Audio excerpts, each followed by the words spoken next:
wag mong masyadong panghimasukan ng mga bagay-bagay, lalo na yung mga isyung wala ka namang kinalaman. Ako po ang inyong lingkod, Tagapanood TV. Welcome back po dito sa ating YouTube channel at Facebook page. Isang masagana at mapayapang araw po sa ating lahat. Ngayong araw ang ating gagawa ng reaction video ay galing po sa channel ni Showbiz Trend Update. Nasa description po yung link ng kanyang channel. Bisitahin po at pakisuportahan na rin. At sa mga bagong napadaan lang dito sa ating channel, huwag nyo po sanang kalimutan na mag-subscribe. Hit nyo na rin po ang notification bell para lagi po kang updated sa mga bago pang video na ating ilalabas. Share, like, and comment din po kayo mga tagapanood. Ating nang babasahin at pupusuan. So simulan na po natin ang ating reaction video sa araw na to mga tagapanood.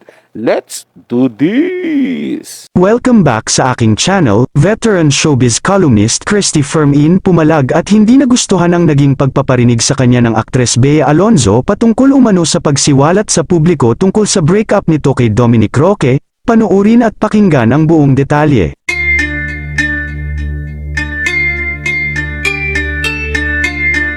Tila hindi nga nagustuhan ng showbiz columnist na si Christy Fermin ang isang bahagi ng inilabas na pahayag ni Kapuso star Bea Alonzo tungkol sa nagsiwalat ng breakup nito kay Dominic Roque.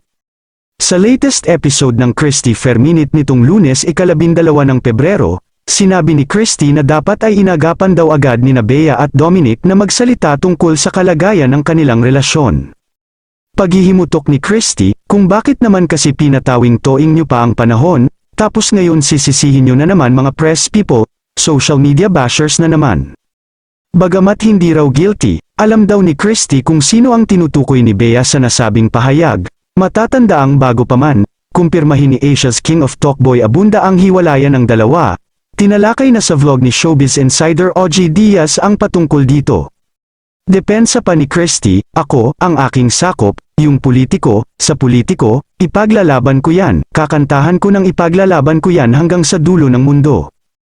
Dugtong pa ng showbiz columnist, pero para sisihin mo yung mga tao na unang nagsalita tungkol sa hiwalayan, parang hindi yata maganda sa panlasa, inunahan nyo na dapat yan, inagapan ninyo para wala kayong sinisisi. Matatandaang sa pahayag na inilabas ni Bea nitong linggo ay sinabi niyang may ilan umanong nagkumpirma ng kanilang breakup ni Dominic nang wala raw consent nilang dalawa. At syempre marami naman ang nagsasabi na si OG Diaz ang pinatatamaan ni Bea na unang nagsiwalat sa publiko sa hiwalayan nito kay Dominic Roque at syempre kaya rin nag-react ang veteranong kolumnista ay dahil tinamaan din siya sa mga naging pahayag ni Bea.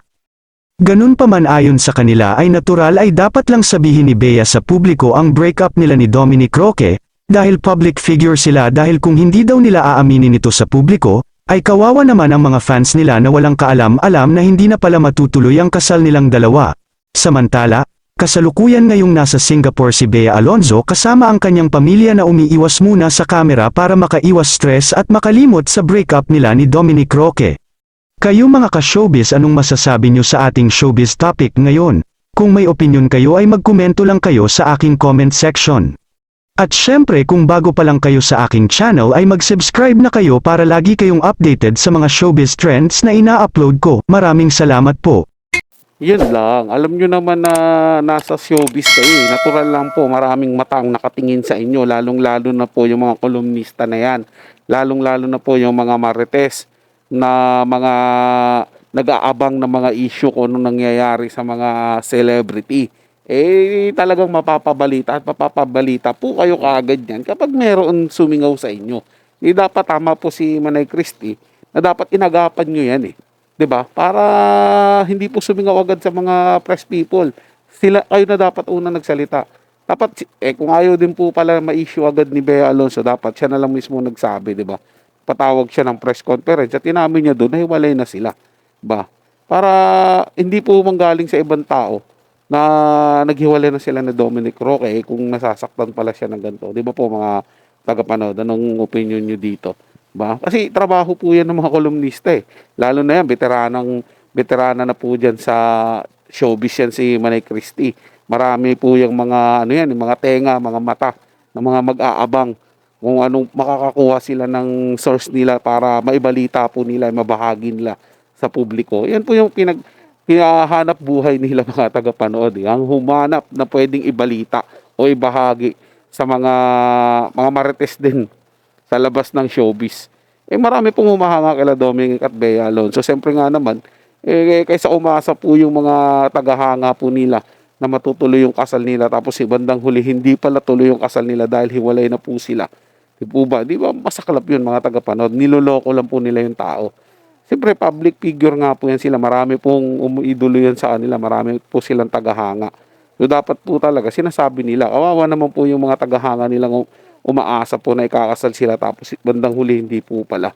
Po ba mga tagapanood? Dapat itong mga nasa showbiz, kung ayaw nyo pong mapabalita kayo, kung ayaw nyo pong maunahan kayo ng mga kolumnista na yan, kayo na po mismo magsiwalat sa mga itinatago ninyo para hindi po kayo nabibigla kung manggagaling man po sa kanila yung pagsiwalat, kung ano mang meron kayo, hiwalay ba kayo, ano mang bahong tinatago ninyo sa inyong mga sarili, ay ilabas nyo po yan. Huwag nyo pong hayaan sila ang mauna. Kita po kaagad ng mga kolumnista yan, paldo agad ang mga bulsay yan. Siyempre, mga nakaabang din po yung mga vlogger na marites po natin dito sa social media. Siyempre, kukunin din po nila, gagawa rin sila ng reaction video. Minsan pa naman, yung gumagawa po ng ibang reaction video, napaka sobra na. Didadagdagan na po yung issue. Diba? Pinapapangit. Yun lang, kung masaklap, kung pinapapangit. Kung pinapaganda, di mas okay. Di po ba mga tagapanood? May dagdag bawas na po eh. Hindi katulad po na sa inyo mismo manggaling, sa may issue mismo manggaling, yung sinasabi nila, at least buong buo lang. Sila lang po, yun lang po yun. Hindi na po pwedeng dagdagan. Wala na pong ibang haka-haka dyan, di ba? Kasi kung ano yung sinabi nila, yun lang po yun. Kasi sa kanila na po mismo nanggaling. Di po ba mga tagapanood? So yun lang po mga tagapanood. Naway nagustuhan nyo po yung paksang ating tinalakay sa araw na to. At kung kayo bago lang po na napadaan dito sa ating channel, huwag nyo po sanang kalimutan na mag-subscribe. Hit nyo na rin po notification bell para lagi po kayong updated sa mga bago pang video nating ilalabas. Share, like, and comment din po kayo mga tagapanood. Atin yung babasahin at pupusuan. So hanggang sa muli po, ito yung Tagapanood TV. Komento at opinion lamang. Wala pong personalan. Paalam po at mabuhay po kayong lahat.